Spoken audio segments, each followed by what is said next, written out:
ሰላም ጤና ይስጥልን ተመልካቾቻችን። የፋኖ ኃይሎች ወሳኝና ቁልፍ የሆነችውን የጋሸና ከተማን በቁጥጥራቸው ማስገባታቸው እየተገለጸ ነው። መረጃዎች እንደሚያመለክቱት ከባባድ ምሽጎች ተሰብረው ነው ፋኖዎች በአሁኑ ሰዓት የጋሸናን ከተማ በመክበብ ወሳኝ የተባሉ የከተማዋን ክፍሎች በእጃቸው ያስገቡት። ሌሎች በወሎ አካባቢ የሚገኙ ቦታዎችንም ፋኖዎች በእጃቸው ያስገቡ ነው። በትላንትናው ዕለት የኮንን ከተማ መቆጣጠራቸው ይታወሳል። የዘውትር ተሳታፊያችን መስመር ላይ ይገኛል።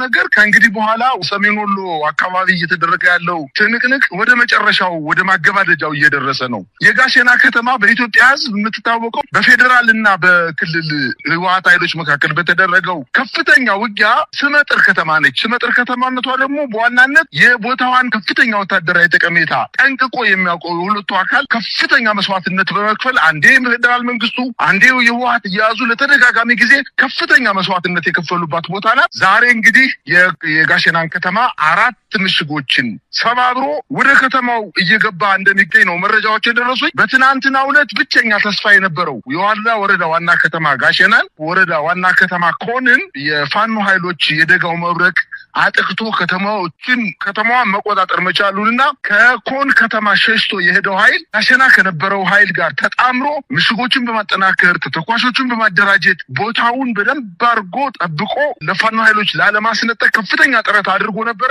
ነገር ግን በተለይ የደጋው መብረቅ ክፍለ ጦር በ3 አቅጣጫ ወደ ከተማው ዘልቆ በመግባት ምሽጎችን በማፈራረስ በርካታ ምርኮዎችን በእጃቸው በማስገባት በዛሬው ዕለት ከፍተኛ የሆነ ድል ተጎናጽፈዋል። ይቺ የጋሸና ከተማ ቁጥጥር ስር መሆኗ ከፍተኛ ወታደራዊ ክሳራ ነው የደረሰበት። ምክንያቱም ላሊበላ ከተማ ያለው የመንግስት ኃይል በየትም አቅጣጫ ሊወጣ አይችልም፣ ተቆርጦ ቀረ ማለት ነው። ጋሸና ከተማ ተያዘች ማለት ላሊበላ ያለው ኃይል ወደ የትኛውም መንገድ መውጣት አይችልም። ምናልባትም ደግሞ ምንም አይነት የወታደራዊ የሚሆን የምግብ አቅርቦት ሊቀርብለት አይችልም። በአውሮፕላን ካልሆነ በስተቀር ላሊበላ ከእንግዲህ በኋላ በምድር የሚደረግ ግንኙነት ተቋረጠ ማለት ነው። ስለዚህ ጋሸና ጋይንትን ለመያዝ ንፋስ መውጫን ከተማን ለመያዝ ወደ ደቡብ ጎንደር ዘልቆ ለመግባት እንዲሁም ወደ ሰሜን ጎንደር አካባቢ ወደ በለሳ ወደ ሌሎች የሰሜን ጎንደር አካባቢዎች ወደ ደባርቅ ወደ ዳባት አካባቢ ቆርጦ ለመግባትና ጎንደርና ከላይ ሆኖ ወደ ታች ለማጥቃት የሚያመች ቦታ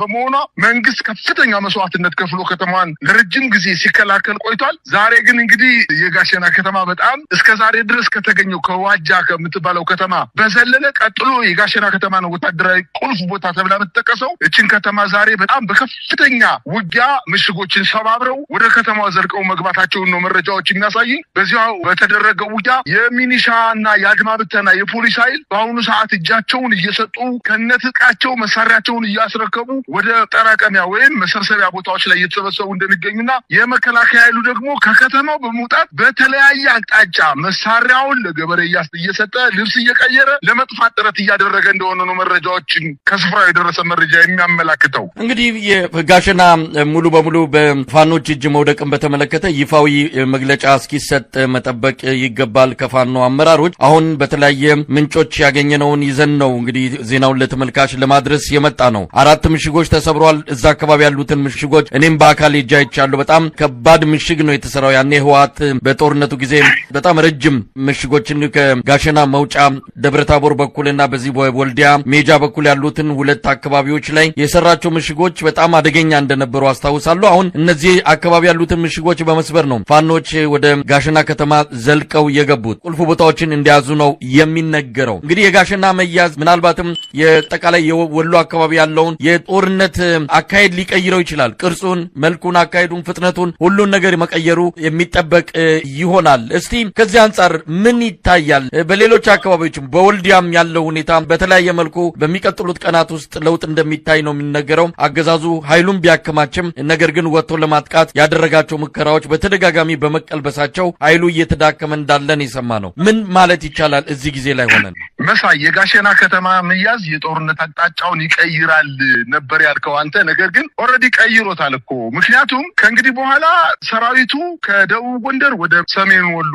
ከሰሜን ወሎ ወደ ደቡብ ወሎ፣ ከሰሜን ወሎ ወደ ሰቆጣ፣ ከሰሜን ወሎ ወደ ተለያዩ አካባቢዎች ተንቀሳቅሶ ማጥቃት፣ መከላከል እንዲሁም መልሶ ማጥቃትን የማይችልበት ደረጃ ላይ ነው የተገኘው። ጋሸና ከተማ እንዲሁ በቀላሉ ዝም ብሎ የምትገምታት ከተማ አይደለችም። እጅግ ሲበዛ ቁልፍ ወታደራዊ ጠቀሜታ ያላት ቦታ ነች። እችን ከተማ እንግዲህ ሰራዊቱን በሙሉ እዛ የነበረው የሰራዊት ክምችት የትየለሌ ነበር ማለት ይቻላል። ምክንያቱም የመንግስት ኃይል ራሱ የጋሸና ከተማን ከፍተኛ የሆነ ጥቅም እንደምትሰጥ ስላወቀ እችን ከተማ ላለማስደፈር ከፍተኛ ዝግጅት ሲያደርግ ኑሯል። እንግዲህ በርካታ ቀናት ዝግጅት ያደረገባት የጋሸና ከተማ ባልተጠበቀ እና በጣም በሚያስደንቅ ወታደራዊ ስልት ከተማዋን ቆጣጠር መቻላቸው የሚደንቅ ነው። እኔ በጣም የገረመኝ መሳይ የፋኖ የማጥቃት እቅድ በጣም የሚገርም ነው። እንደው ዘለው ዝም ብለው በስሜት ከተሞችን ለመቆጣጠር እንዳልሆነ ዛሬ የጋሸናው ከተማ ውጊያ በደንብ አድርጎ ያሳየናል። ምክንያቱም ከዚህ በፊት ከላሊበላ አካባቢ ተነስተው ጋሸናን ወይንም ብልብላ፣ ድቡኮን ምናምን ከተማ ይዘው ነበር። ወደ ጋሸና ገስግሰው መምጣት ይችሉ ነበር። ግን አልፈው ምዕራብ ወሎ ነው የሄዱት፣ ደቡብ ወሎ ነው የሄዱት። እነዚህን ከተሞች ከተቆጣጠሩ በኋላ ከእንግዲህ በኋላ የሚዋጉበት የውጊያ ሜዳ በከበባና ሰራዊቱ ማምለጥ በማይችልበት ደረጃ የቀሩትን ኃይሎች ብቻ ነው። ተቆርጠው የቀሩ ሰራዊቶች ወይንም ጠንካራ ምሽግ ፈጥረው ልክ እንደ ጋሸና አይነት ቦታዎች ላይ ከበባ በመፈጸም ከባድ ጥቃት ነው የተፈጸመው። እንግዲህ የጋሸና ከተማ መያዝ ምናልባትም በሰሜን ወሎ ብቻ ሳይሆን በደቡብ ጎንደር አካባቢ የሚካሄደውን እንቅስቃሴ በነፋስ መውጫ፣ በደብረ ታቦር እና በመሳሰሉ የደቡብ ጎንደር ከተሞች ላይ የሚደረገውን የማጥቃት እንቅስቃሴ ከደቡብ ጎንደር የፋኖ አደረጃጆች ጋር በመሆን ከተሞችን በአጭር ጊዜ ውስጥ ለመቆጣጠር እርስ በርሳቸው እንዲገናኙ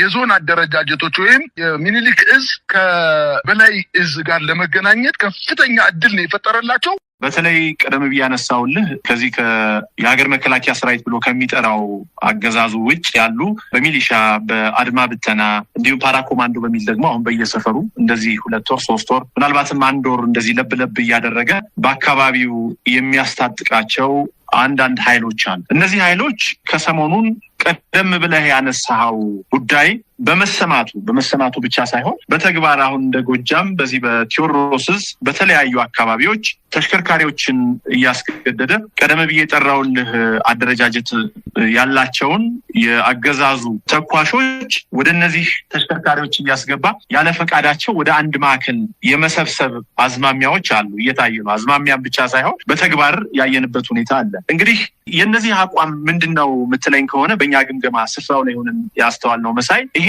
ክተት መክት በሚል ከዚህ በፊት እንደምታስታውሰው ከ2013 የነበረው አይነት በሚዲያም ባሉት መዋቅሮች ምንም እንኳን የፈራረሰ ቢሆንም ከተማ ላይ ያሉኝ በሚላቸው መዋቅሮቹ ይሄንን የክተት መክት የሚል አይነት እንቅስቃሴ ዘመቻዎች ሲያደርግ በደንብ እያስተዋልን ነው። ከማስተዋልም ባለፈ በተግባር ቅድም እንዳልኩ የሚዳሰስ ነገር የሚታይ ሰራዊት እየሰበሰበ በተለይ ደግሞ የአማራ አንድ አካል ነው ብሎ የሚያምነው የአድማ ብተናውን ሚሊሻውን ወዶ ገቡም ይሄ በገንዘብ በሆዱ ተገዝቶ አገዛዙን በማገልገል በካድሬነትም ይሁን በተዋጊነት ራሱንም ቤተሰቡንም ታሪኩንም እያበላሸ ያለውን ታጣቂ እየሰበሰበ ወደ አንድ ማዕከል ለማድረስ የሚያደርገውን ጥረት እያየን ነው። ይሁን እንጂ ከፍተኛ ስጋቶች አሉ።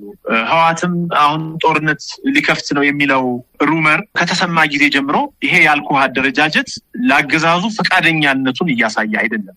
ዛሬም እንደ ቴዎድሮስ በተለያዩ አካባቢዎች በዚህ በጎጃም ቀጠና በርካታ የፖሊስ የሚሊሻ ይሄ የአድማ ብተና የሚባሉ ኃይላት የአገዛዙን ካምፕ እየለቀቁ እየተደራጁ 5 6 7 እየሆኑ ወደ ፋኖቻቸው መስጠት ጀምረዋል። እውነት ለመናገር 2-3 ቦታ ዛሬ ይህንን በግልጽ አይተናል። ስለዚህ አገዛዙ የቱንም ያህል ፕሮፓጋንዳ ይዞ ክተት መክት ህዋት ልትወርህ ነው የሚል አይነት ነጋሪት እንደከዚህ በፊቱ ቢጎስምም ወስዶ ዛ ሊቀላቅል የፈለገውም ሰራዊት ቅድም ያልኩ አደረጃጀት በመሆኑ አይ ከዚህ በኋላ ከህዋትም ይሁን በተለይ ከዚህ ከሌሎች አገዛዙን ጠልተው ከሚዋጉ አካላት ጋር አንዋጋም የሚል አቋም እንደያዙ መረጃዎች ደርሰውናል መሳይ። ስለዚህ ምናልባት የክተት መክት የሚለው ነጋሪት ጎሰም ለአገዛዙ አሁን በተግባር እያየን እንዳለ ነው ዋጋ ያለው መስሎ አልታየኝም። ይሄ የሀገር መከላከያ ሰራዊት ብሎ ወደዚህ ወደ አማራ ወደ ተለያዩ ግዛቶች ቀጠናዎች ያስገባው ወራሪ ጨካኝ ኃይልም ቢሆን ወደዛ የመሄድ እድሉ የሚቀርለት አይመስልም። አብዛኛውን ጊዜ የምንመለከተው ይሄንን ይሁን እንጂ ይሄ ሐሳብ ቢኖርም ምናልባት እነዚህ ቀጠናዎችን አሁን ጥምር ጦሩን አድርጌ ተቆጣጣሪያቸዋለሁ የሚላቸውን የአማራ ከተሞች መከላከያውም ይሁን ይሄ የሚሊሻም ይሁን የአድማ ብተናም ይሁን ሌሎች አካላት ወደዛ የሚዘምቱ ከሆነ በቀላሉ መቆጣጠር እንደሚችል ፋኖ ያአቅም እንዳለው ገምግሙ። ስለዚህ መከላከያውን ባለበት አቆይቶ ይሄንን የሚሊሻና የአድማ ብተና በኃይል ያስገደደ ለመውሰድ ያቀደውም ከዚህ አኳያ እንደሆነ ለመረዳት ይችላል። ይሁን እንጂ እንደማይሳካ በዚህ በ2-3 ቀን ውስጥ ምናልባትም በአንድ ሳምንት ውስጥ ወደ ፋኖ የሚደወሉ ስልኮች የአገዛዙን መዋቅር እየተው የሚመጡ ቀደም ብዬ